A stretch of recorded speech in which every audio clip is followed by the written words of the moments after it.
खड़े हो गए और प्रणाम किया। बोले महाराज आपका आना कैसे हुआ? अब हम तो संत हैं, विचरण करते हैं, तो आप विराजिए और हमें कोई कथा सुनाए। कथा? हाँ, क्योंकि हमने देवताओं की खूब कथा सुन ली, स्कंद पुराण की कथा सुन ली और महाराज भागवत पुराण की कथा सुन ली, कई पुराणों की कथाएं हमने सुन ली। आप हमें कोई शक्ति की कथा सुनाए, कोई देवी की कथा सुनाए। सूत जी तो बड़े प्रसन्न हुए और कहा ऋषियों, जिस कथा की आप हमसे बात करते हैं ना,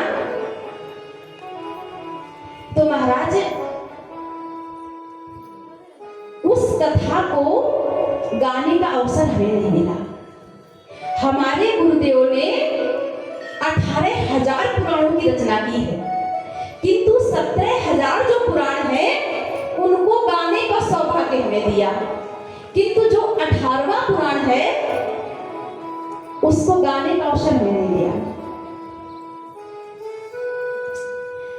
18 पुराणों में 17 पुराण हमको गाने का अवसर दिया, किंतु 18वां पुराण उन्होंने स्वयं गाया है। किसने? वेद व्यास ने। देखो साधु क्या करते हैं, साधु अपने लिए कुछ नहीं करते, अपने लिए कुछ नहीं मांगते, समाज के, संसार के कल्याण की चिंता करते हैं। क्यों? क्योंकि इस समाज का कलिकाल में लोगों का मन सत्संग से, कथाओं से लग सके। क्यों? यह अवसर फिर नहीं मिलने का, सत्संग करो, सत्संग करो,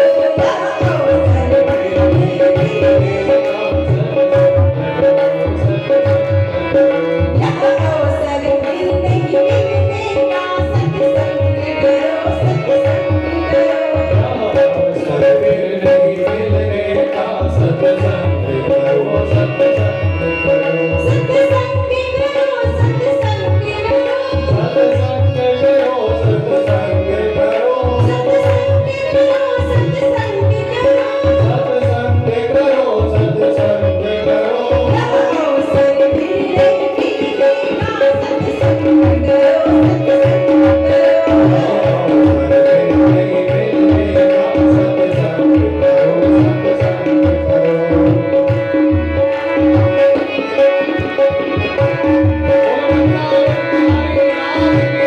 फिर नहीं मिलेगा, सत्संग करो, सत्संग करो। देखो हम ये सोचे कि घर के कार्यों से जब विव्रत हो जाएंगे तो वो कथा सुने, तो ये अवसर नहीं आएगा, ये मौका नहीं मिलेगा। हाँ, कभी निवृत्त नहीं हो पाओगे। आप सोचे महाराज क्या करें, घर में पत्नी विपरीत है, कथा में जान तो कैसे जाए? तो संत क्या कहते हैं, चाहे सारी दुनिया ठुकरावे, सारी दुनिया ठुकरावे, चाहे धन संपत्ति सब ठुकरावे, सारी दुनिया ठुकरावे, चाहे खाली लोटा बिक जाए, सत्संग करो, सत्संग करो, सारी लोटा बिक जावे, सत्संग करो, सत्संग करो, चाहे खाली लोटा बिक जाए, सत्संग करो, सत्संग करो, बिक जावे,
जिसको व्यवहार सीखना है जिसको व्यवहार सीखना है जिसको व्यवहार सीखना है जिसको व्यवहार सीखना है जिसको व्यवहार सीखना है जिसको लाइनों पर ध्यान देना।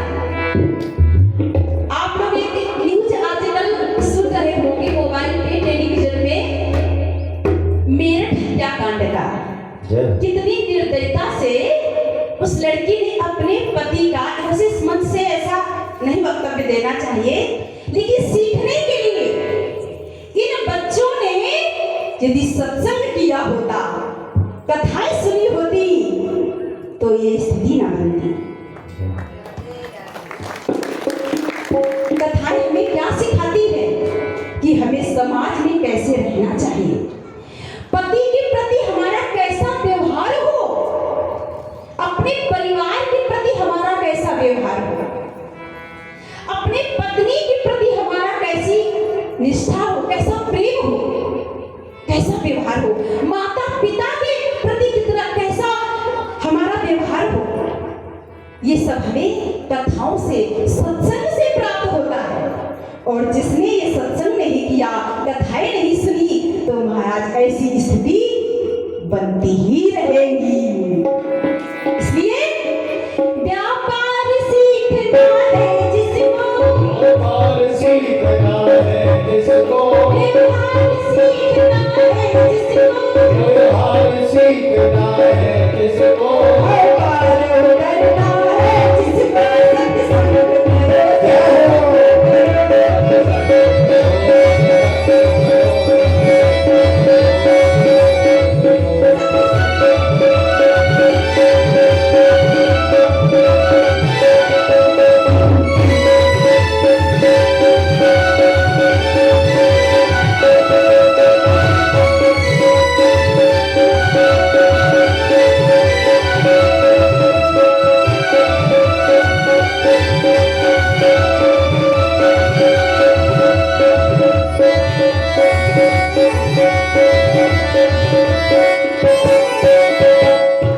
इसीलिए सभी लोगों से निवेदन है, जिस समय जिस युग में हम जी रहे हैं ना, ये अवसर आगे आने वाले समय में नहीं मिलेगा। धीरे धीरे कथाएं, कीर्तन सब विलुप्त होंगे, बंद होंगे। हाँ, अभी जिस समय हमारा जन्म हुआ है, कम से कम यहाँ पे संतों का दर्शन तो हो रहा है, कथाएं कीर्तन तो सुनने को मिल रही है। तो इसलिए यह अवसर फिर मिलेगा, सत्संग करो, सत्संग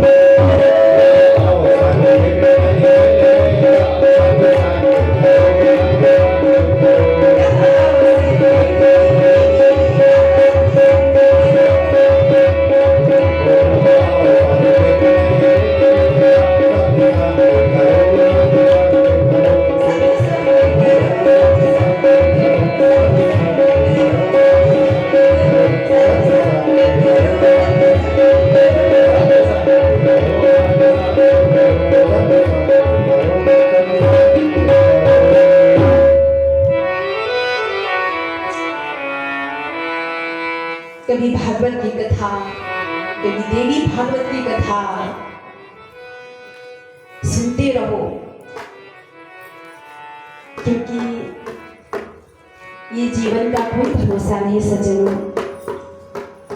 धीरे धीरे हमारी उम्र घट रही है। जो आज हम हैं, एक साल बाद वो स्थिति नहीं रहेगी, एक साल बाद की 5 साल बाद नहीं रहेगी। जो अवसर मिला है, सत्संग भजन, ये बचपन का विषय है, बचपन का विषय नहीं है। लोग कह देते हैं 55 की वृद्धावस्था में करेंगे, नहीं। जिसका मन बचपन में नहीं लगा, उसका 55 में नहीं लग सकता महाराज, कंफर्म है। ध्रुव महाराज की उम्र क्या थी जब भजन किया? बोलो, 5 वर्ष की। प्रहलाद जी ने भजन किया तो उम्र क्या थी?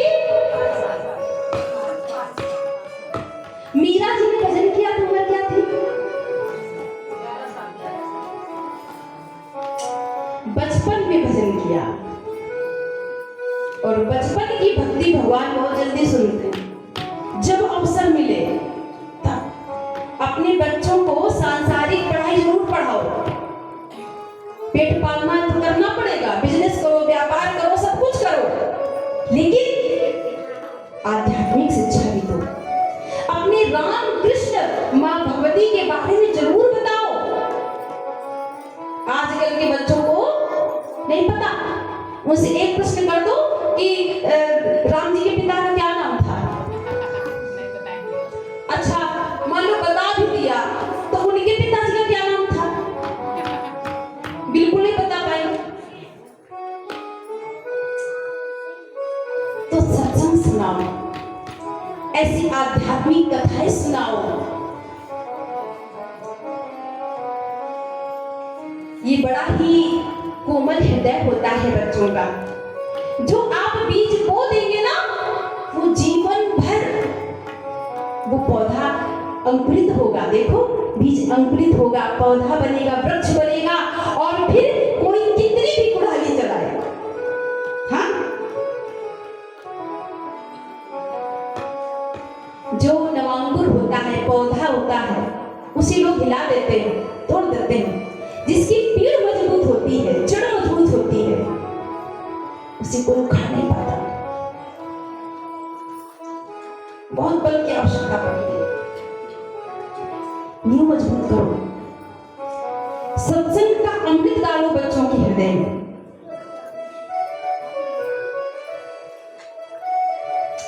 तो हम लोग प्रसंग पर चले। सूत जी से प्रश्न किया सोमनाथ ऋषियों ने कि आप हमें भगवती की कथा सुनाएं। ठीक है, जिस कथा के लिए आपने कहा है, उस कथा को मेरे गुरुदेव ने स्वयं गाया है। क्या प्राप्त होता है और किसने सबसे पहले सुनी है कथा?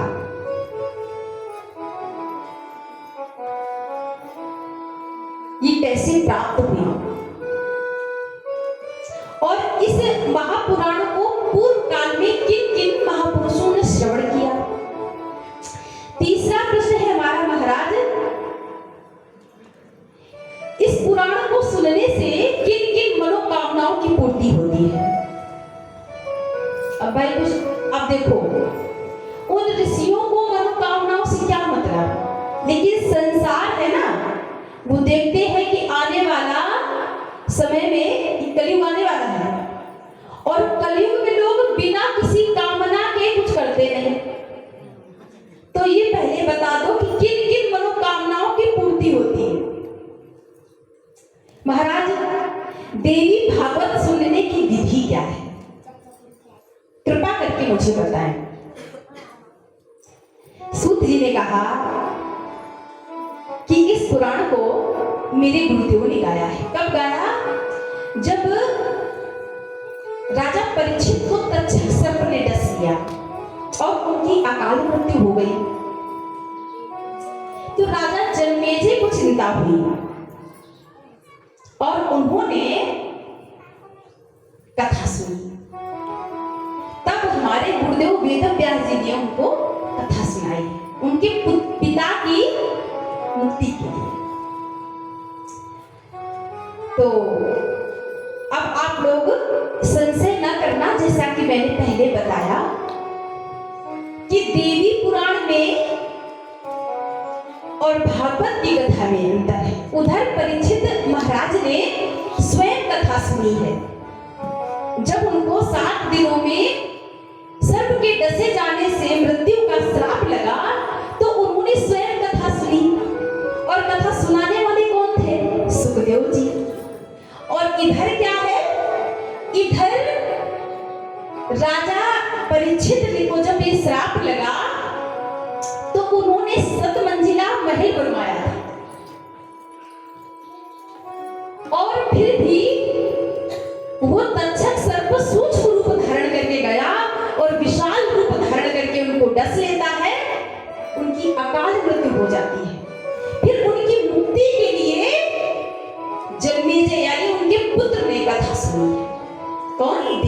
भागवत की कथा सुना। ये प्रसंग सूत जी सौनक आदि ऋषियों को लक्ष्य करके हम सबको सुनाते हैं। कैसे?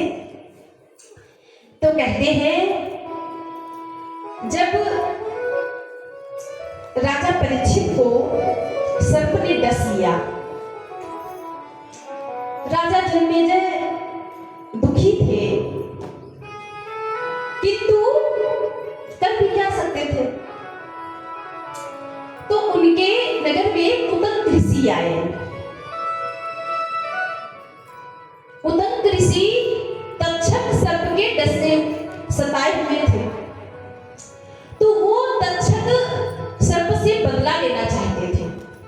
इसलिए राजा जन्मेजय के पास गए और बोले कि देखो, तुम्हारे पिता की अकाल मृत्यु हुई, तक्षक ने तुम्हारे पिता को डस लिया, इतनी व्यवस्था होने के बाद में भी, और तुम कैसे पुत्र हो कि चुपचाप बैठे हो, कुछ करते क्यों नहीं?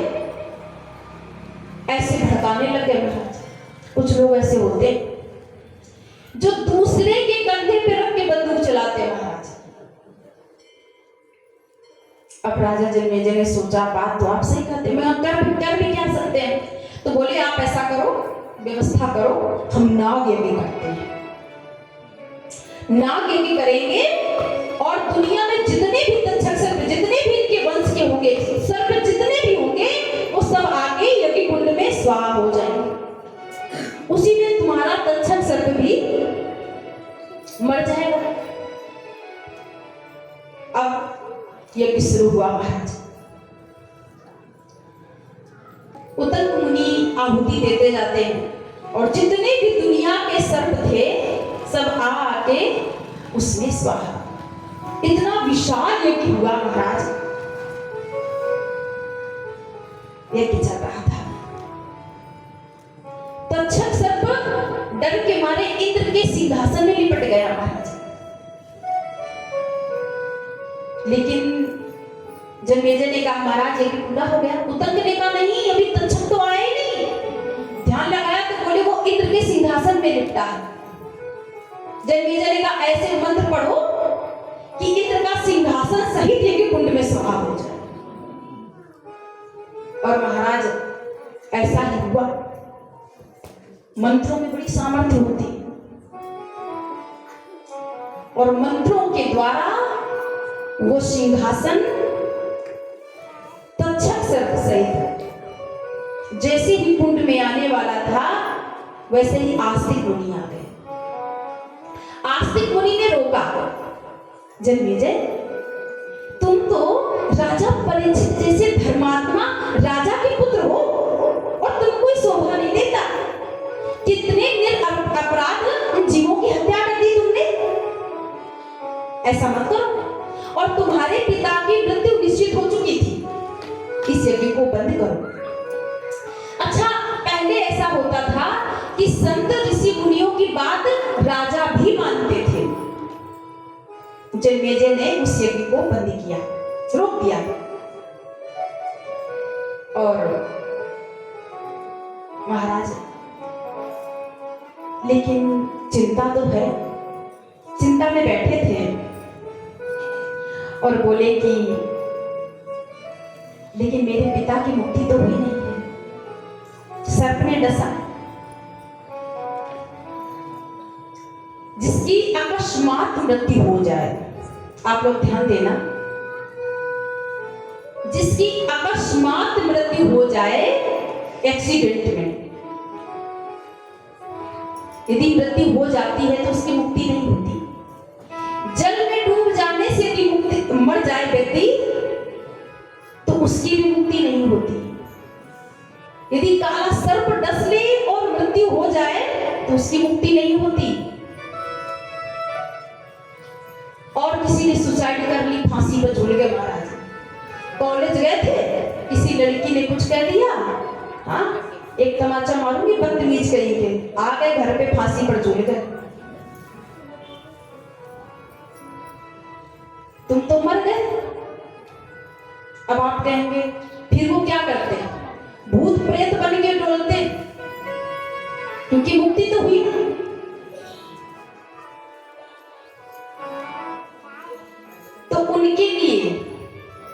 उपाय। क्या है उपाय? देवी भागवत की कथा। वेद व्यास जी से कहा कि आप मेरे पिता की मुक्ति का उपाय करें, कुछ हमें चिंता है। तो वेद व्यास जी ने कथा सुनाई है राजा जन्मेजय को उनकी पिता की मुक्ति के हेतु, क्योंकि जाने वाला तो कुछ कर नहीं सकता है। और ये प्रत्येक पुत्र का या प्रत्येक पुत्री का धर्म है कि अपने माता पिता के निमित्त कुछ करें, उनकी मुक्ति के लिए कुछ करें। यदि आप ऐसा नहीं कर सकते तो धिक्कार ऐसे जी। फिर काहे कि तुम पुत्र और काहे कि तुम पुत्री। लोग कहते हैं पुत्रियों को अधिकार नहीं। क्यों नहीं अधिकार है? एक ही गर्भ से पुत्र ने जन्म लिया, एक ही गर्भ से पुत्री ने। और पुत्र तो एक कुल को तारता है, पुत्रियां दो कुल को तारती है। यदि वो अपने माता पिता के निमित्त भी संकल्प लेके कथा सुने कि मेरे माता पिता की मुक्ति होनी चाहिए, तो जगदम्बे मैया क्यों नहीं कृपा करेंगे? मेरी गोविंदी क्यों नहीं कृपा करेंगे? आप संकल्प लेके बैठे, विधि विधान से आप अनुष्ठान कराएं। ऐसे लोग कथाएं नहीं करवाते। महाराज लाखों रुपए लोग खर्च करते, 9 ब्राह्मणों को, 7 ब्राह्मणों को बैठाएगी मूल पाठ के लिए, 108 ब्राह्मणों को बैठाएगी मूल पाठ के लिए, भागवत जी का मूल पाठ देगी, नवा पारायण करवाएंगी 9 दिनों तक। अगर उनको कुछ मिले नहीं तो कोई पागल है क्या जो लाखों रुपए खर्च करते हैं? प्राप्त होता है। और जन्मेजय ने विधि विधान से मां भगवती का नमः पारायण करवाया, ब्राह्मणों को बुलाया, देवी भागवत का नमः पारायण करवाया अपने पिताजी के निमित्त। और फिर विधि विधान से 9 दिनों तक कथा सुनी और कथा संपन्न हुई। इधर व्यास जी का पूजन कर रहे थे। विधान है ना, कथा संपन्न हो जाए तो व्यास जी का तिलक करते हैं, पूजन करते हैं, जो उनके अनुकूल हो कुछ उन्हें उपहार देते हैं। ये चल रहा था। तभी नारद जी आए। नारद जी को देखा और फिर जन्मेजय ने उनको प्रणाम किया। देवर्षि आप कैसे आए? देवर्षि नारद ने कहा मैं ऐसे नहीं आया, मैं वैसे भला क्यों आऊंगा? तुम्हारे पिताजी ने मुझे भेजा है। मेरे पिताजी ने? हाँ, मैं आकाश मंडल से जा रहा था तो तुम्हारे पिताजी जा रहे थे वैकुंठ धाम को, उनकी मुक्ति हो गई और मुझे मिले, मुझे बुलाया, देवर्षि नारद इधर आना। मैं गया तो उन्होंने कहा कि नारद जी तुम पृथ्वी पर जाओ और मेरे पुत्र जन्मेजय से कहना कि मुझे पुत्र नहीं मिला है, मुझे सुपुत्र मिला है, जिसने मेरे मरणोपरांत भी मेरी मुक्ति की कामना की, मेरे लिए देवी भागवत की कथा सुनी, नमः पारायण करवाया और उससे कहना कि मेरी मुक्ति हो गई। नारद जी आए और ये सारी बात जन्मेजय को बताई। जन्मेजय के नेत्रों में अश्रु प्रवाह हो चला। क्यों? जैसे माता पिता ये चाहते हैं कि मेरी औलाद आज्ञाकारी हो, भगवत भक्त हो और मुझे मानने वाली हो, मुझे सम्मान दे। ऐसे ही पुत्र भी ये चाहता है क्या कि मेरे माता पिता मेरी प्रशंसा करें, मेरे माता पिता भी अच्छे हो। तो जन्मेजय के नेत्रों में आंसू आ गए और उन्होंने बार बार देवी भागवत को प्रणाम किया। बोली देवी भागवत महापुराण की।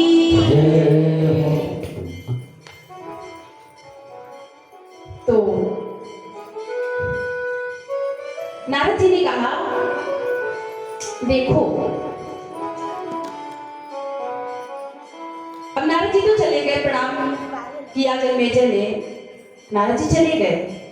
इधर सूत जी सौन कार्तिक से कहते हैं, ऋषियों, पूर्व काल में देवकी और वसुदेव ने भी कथा सुनी है, देवी भागवत की कथा। कब? कहते हैं एक बार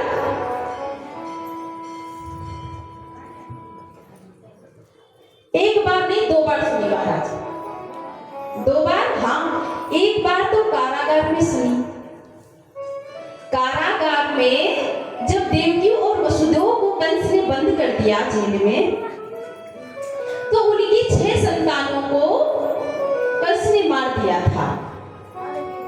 7वीं संतान गर्भ में नष्ट हो गई, और जब 8वीं संतान होने वाली थी तो वसुदेव जी को चिंता हुई, अपने गुरु गर्गाचार्य जी को बुलाया।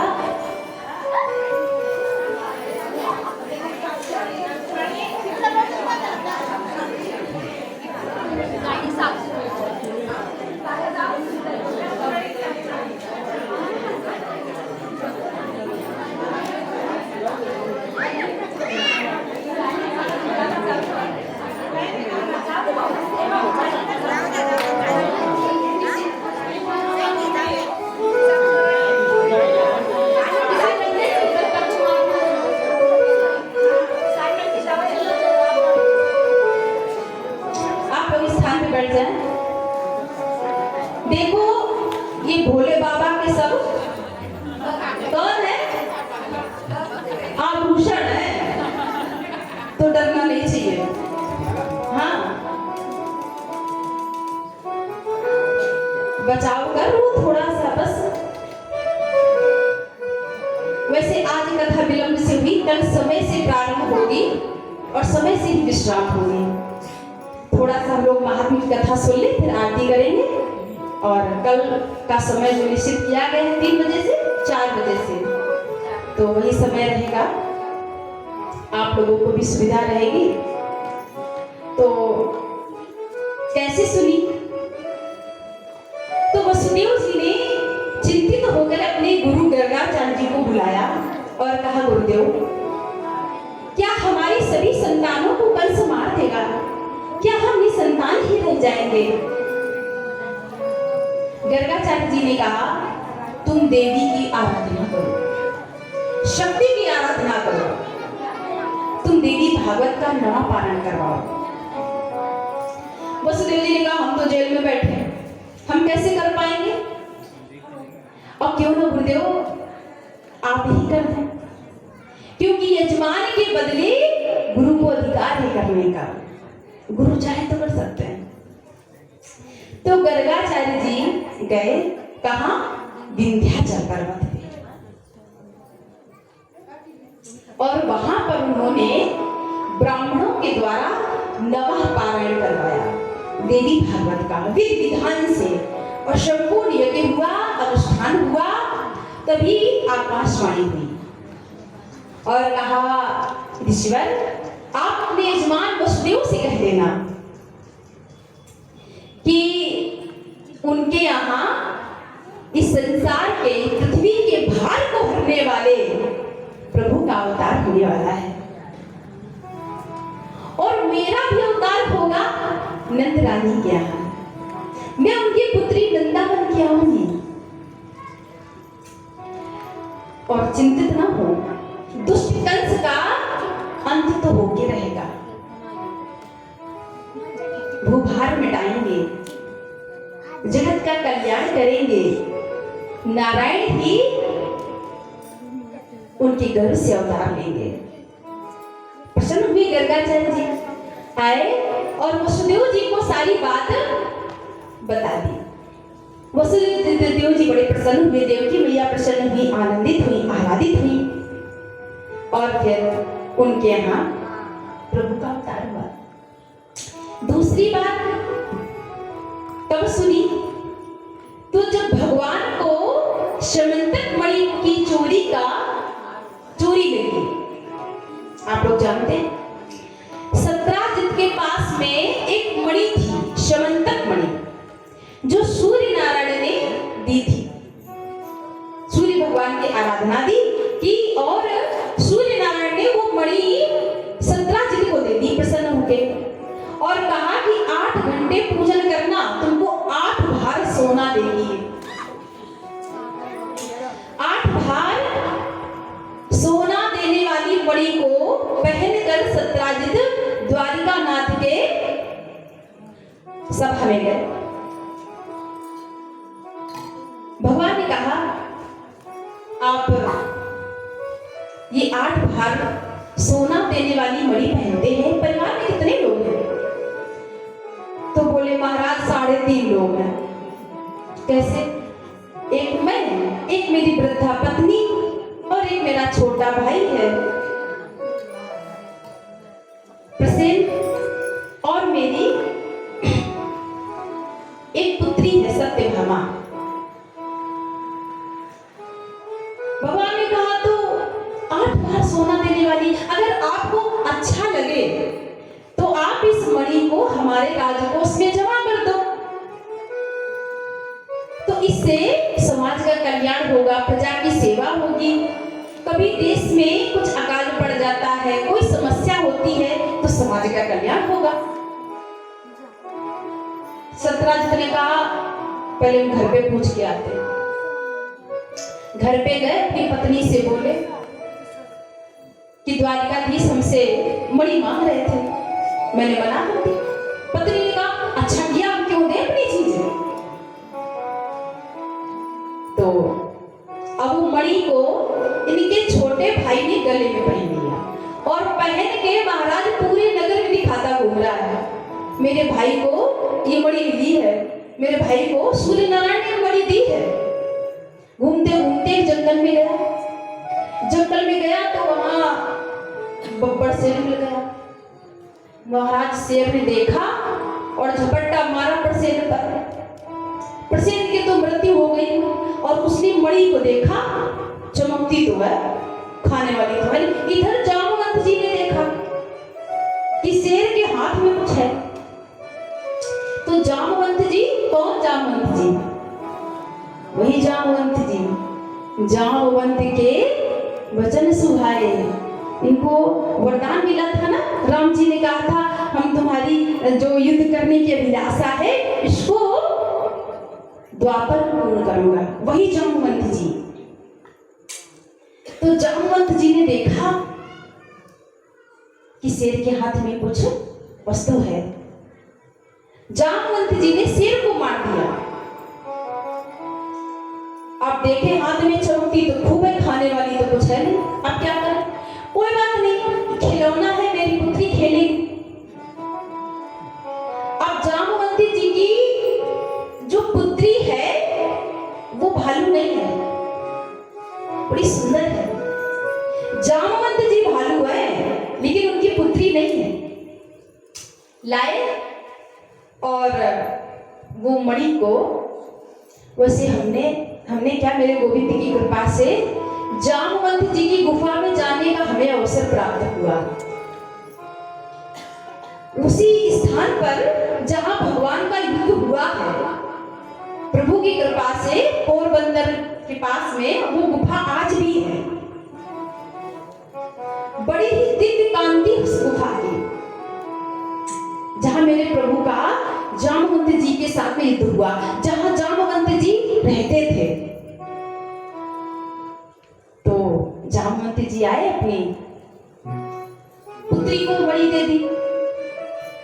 इधर क्या हुआ, सत्राजित को ये बात पता चली तो अपनी पत्नी से बोले कि देखो देवी, हमसे द्वारिकानाथ मणि मांग रहे थे, हमने नहीं दी तो हमारे भाई को मरवा दिया।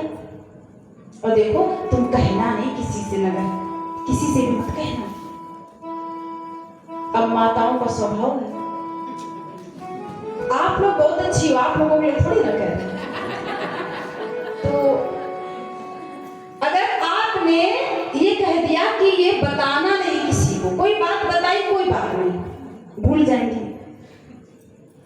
यदि आपने बता के कह दी कि बताना नहीं, तो आपने गड़बड़ कर, तो जरूर बताएंगे।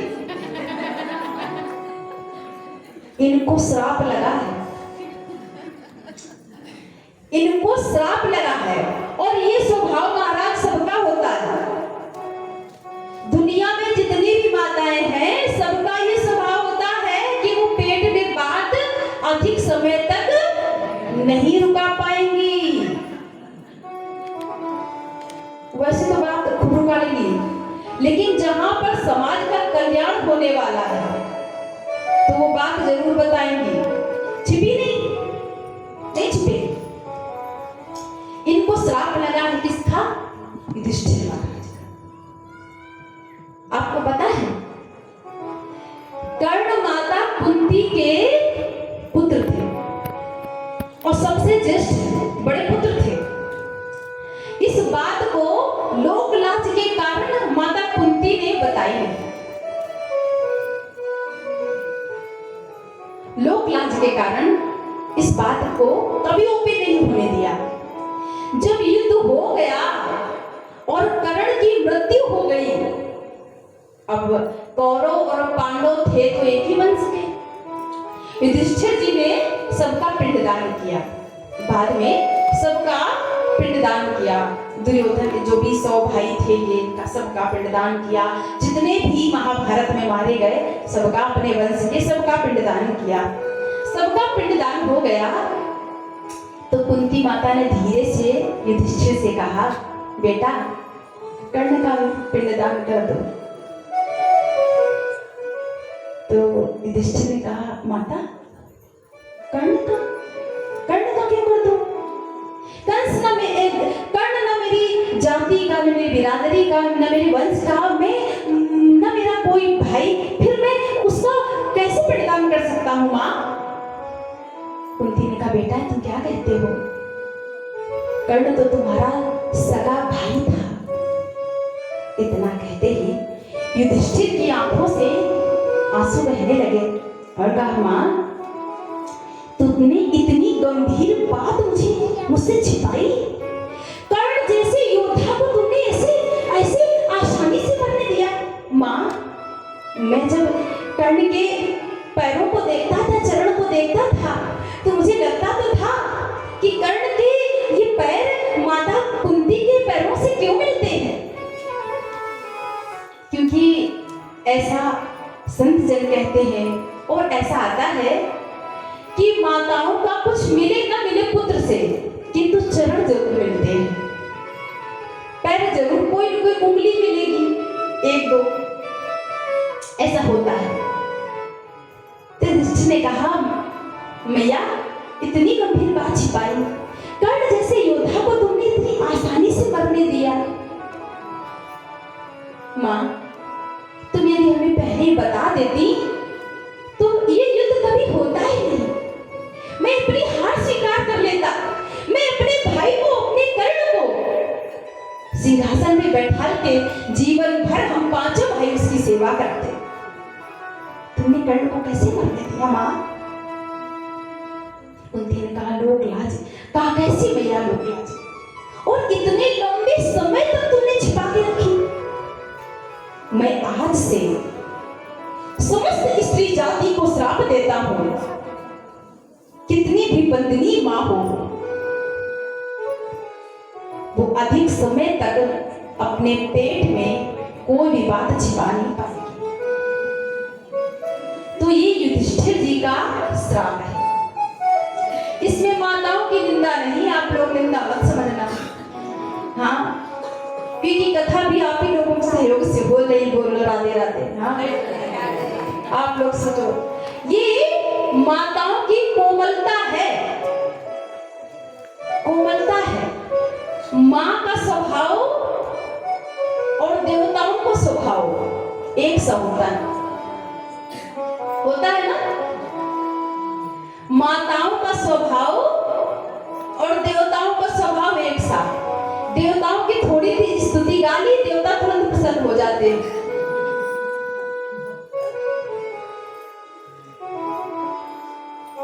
और माताओं का कोई कितनी भी कुछ भी बोल दे और झूठे के आंसू दिखा के बस, हाँ, कुछ भी कड़वी बात इनको बोल दो और फिर थोड़ी देर बाद झूठे के आंसू दिखा दो, तुरंत पिघल जाती है। इसीलिए तो भगवान माताओं को देवता की वंदनी मानते हैं। हाँ, वंदनीय है माताएं।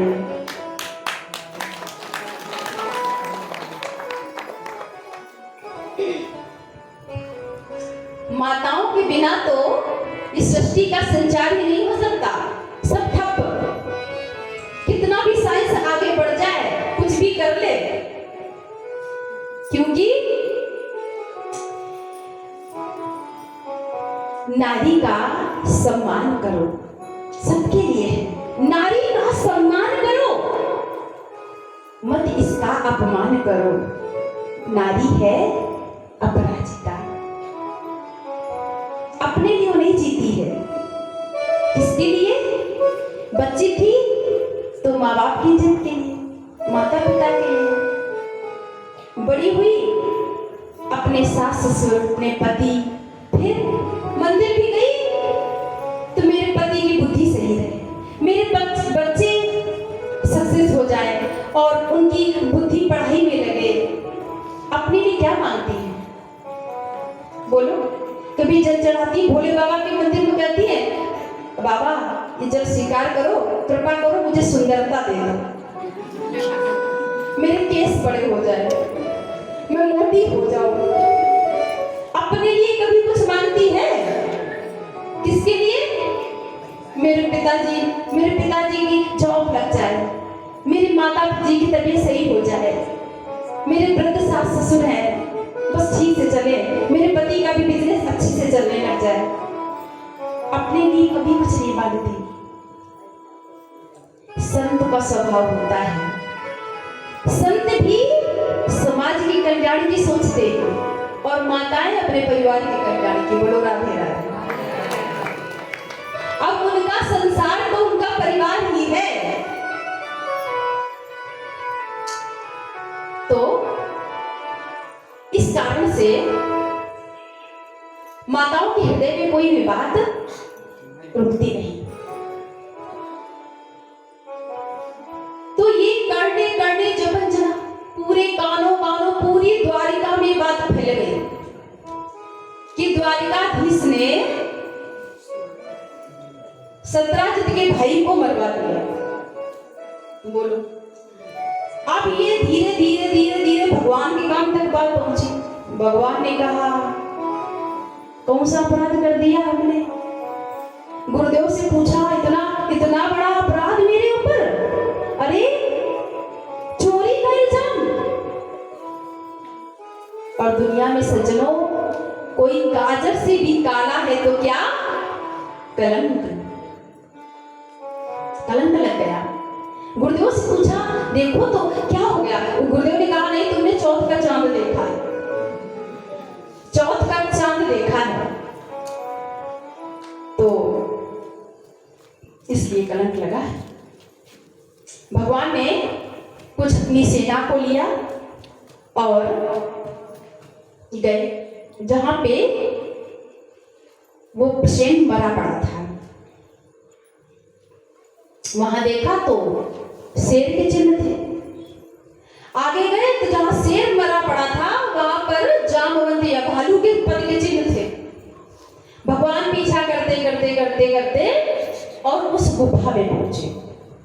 अपने सब सैनिकों से बोले कि आप लोग मेरा थोड़े दिन इंतजार करना, फिर चले जाना। अब तो भगवान चले गए अंदर। युद्ध प्रारंभ हुआ। जैसे ही भगवान ने देखा कि जामवंती उस मणि से खेल रही थी और भगवान ने उस मणि को देखा, जैसे लेने का प्रयास किया तो जामवंती चीखी। जैसे चीखी तो जामवंती जी ने न आओ देखा न ताओ, भगवान के जोर से चापड़ दिया। इतनी जोर से महाराज तमाचा दिया। भगवान ने कहा, पूछ तो लेते, मेरा इंट्रोडक्शन क्या, मेरा परिचय क्या है? तुमने ना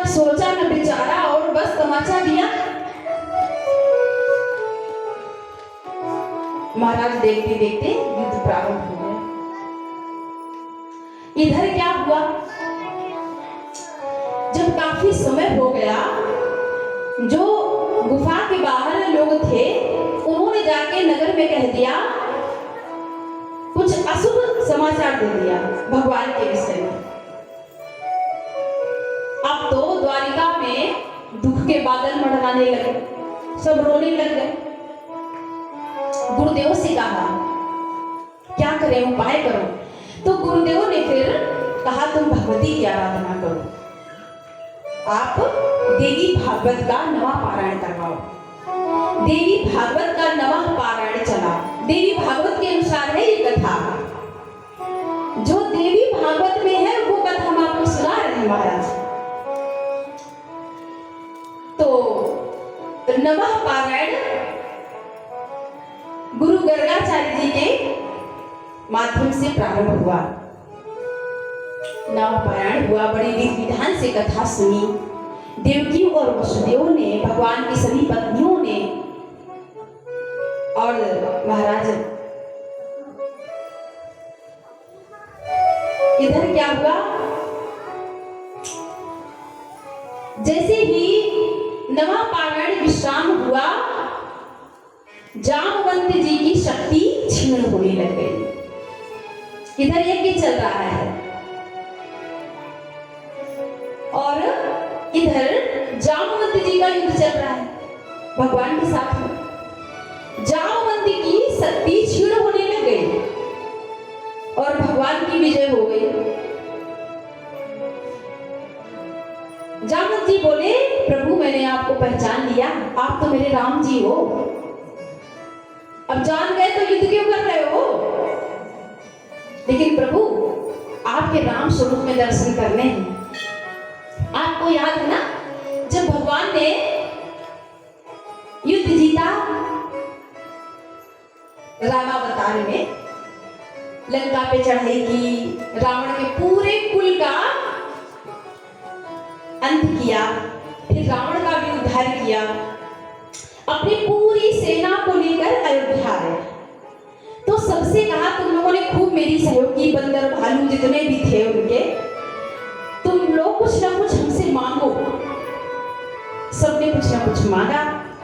जामवंत जी ने कहा मांगने की लिस्ट से प्रभु मेरा नाम तो हटा लो। क्यों? प्रभु मेरी इच्छा अधूरी रह गई। क्या? इतना बड़ा युद्ध हुआ, उस युद्ध में मेरे बराबरी कोई नहीं था जिससे मैं युद्ध कर सकता, मेरे जैसा शक्तिवान कोई नहीं था। रावण था, लेकिन मैंने रावण को इसलिए छोड़ दिया कि आपके युद्ध को चाहिए। तो मेरी इच्छा है कि मेरे प्रभु की लंबी लंबी भुजाएं है ना, इनसे युद्ध करने की इच्छा है कि दो दो हाथ क्यों ना आपसे हो जाए। भगवान ने कहा ये तो असंभव है, आप मेरे पिता समान हैं और मैं आपसे युद्ध कैसे कर सकता हूं। जामवंत जी ने कहा प्रभु ये तो आपका बड़प्पन है, वैसे मैं तो आपका दास हूं और आप प्रभु हैं। भगवान ने कहा तो भी दास और सेवक का दास का और राजा का स्वामी का कैसे युद्ध होता है? तो फिर मेरी इच्छा तो अधूरी रह गई। भगवान ने कहा तुम कृष्णावतार में आना, कृष्णावतार में तुम्हारी इच्छा पूर्ण करूंगा, जाओ भजन करो। तो वही जामवंत जी रामावतार से लेकर कृष्णावतार तक प्रतीक्षा कर रहे थे प्रभु की। आज वो इच्छा उनकी पूर्ण हुई। प्रणाम किया, मणि दी और कहा प्रभु ये मणि भी ले जाओ और मेरी पुत्री को भी ले जाओ, मैं अपनी कन्या का दान करता हूं तुमको। अब आप लोग तो बहुत अच्छे हैं। वैसे दुनिया में लोग प्रश्न करते हैं, ये ना समझ लोग करते हैं। भगवान ने 16,000 विवाह किए तो हम 2-4 कर ले तो क्या है? बता, भगवान ने विवाह किए तो उनको कन्या का दान किया गया है, कोई भगा नहीं ना किसी को। कोई 4 सब इसी घर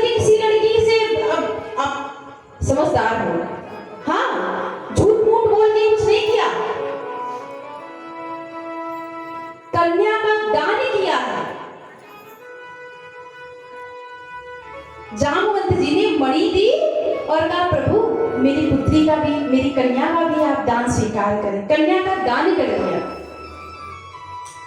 इधर जब वो मणि लेकर आए, इधर जयकारा लगा, बोली अम्बे माती की, बोली तुलजा भवानी की, विंध्यवासिनी मैया की। जैसे ही जयकारा लगा, नारद जी ने कथा सुनाई थी। नारद जी ने कथा सुनाई थी देवी भागवत की। वसुदेव जी, देवकी जी उनका पूजन कर रहे थे।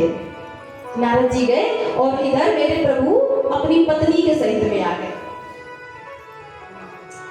वसुदेव जी ने, देवकी मैया ने और रुक्मिणी मैया ने स्वागत किया उनका।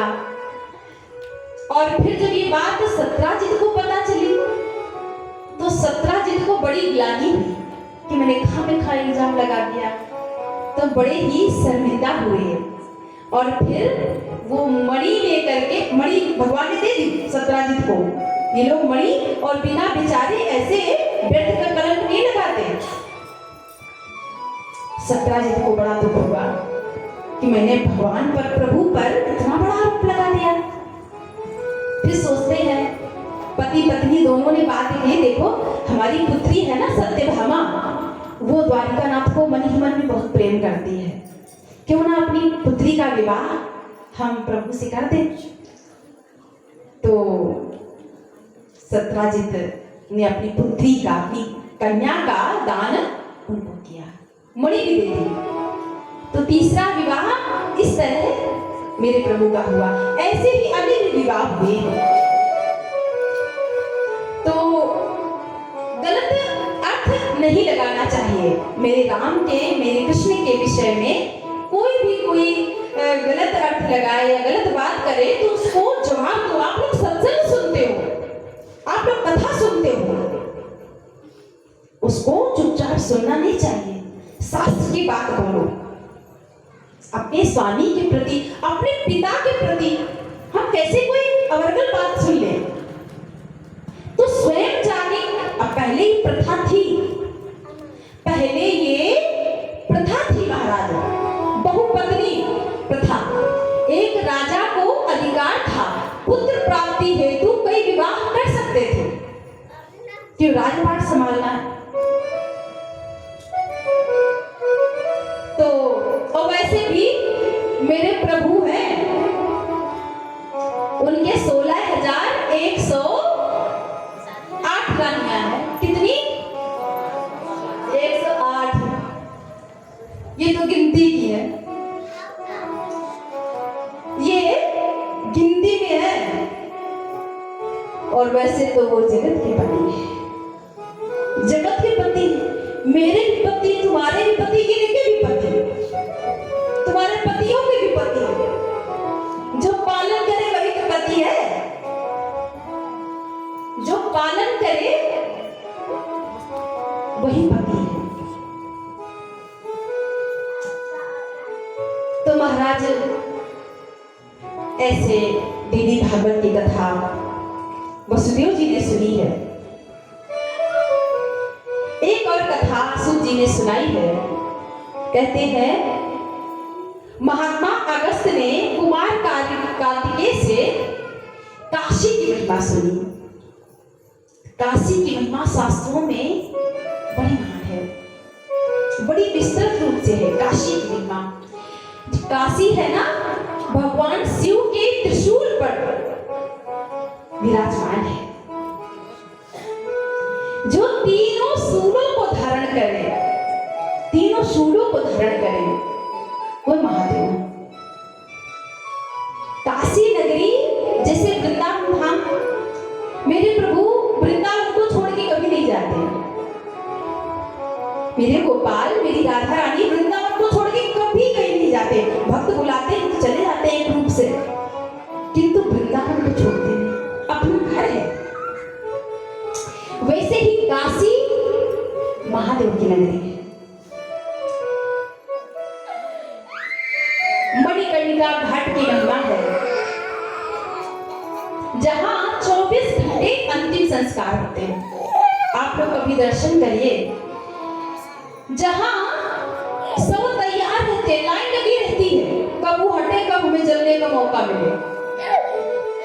मणिकर्णिका घाट, वो घाट जहां राजा हरिश्चंद्र का आज भी घाट है महाराज। काशी में जाके बिके तीनों प्राणी। राजा हरिश्चंद्र की सुन लो कहानी। काशी में जाके बिके तीनों प्राणी, जहां राजा हरिश्चंद्र की इतनी कठोर परीक्षा ली है, वो स्थान आज भी है। अब तो भागवत की कथा से, पुराणों की कथा के माध्यम से तीर्थों में जाने का अवसर मिलता है। वैसे कौन जाता है वृंदावन छोड़कर? तो जब जाने का अवसर मिलता है तो इन पवित्र जगहों में दर्शन करने का भी अवसर मिलता है मेरे गोविंद की कृपा से। तो उस घाट का भी दर्शन हुआ है। तो ऐसे घाटों की महिमा है। कथा को हम विराम करें और कल कथा 4 बजे से नई नियम के अनुसार प्रारंभ होगी। आइए सभी लोग मिलकर माँ भगवती का कीर्तन करें और फिर आरती करेंगे। अपने यथास्थान पर खड़े हो जाएं।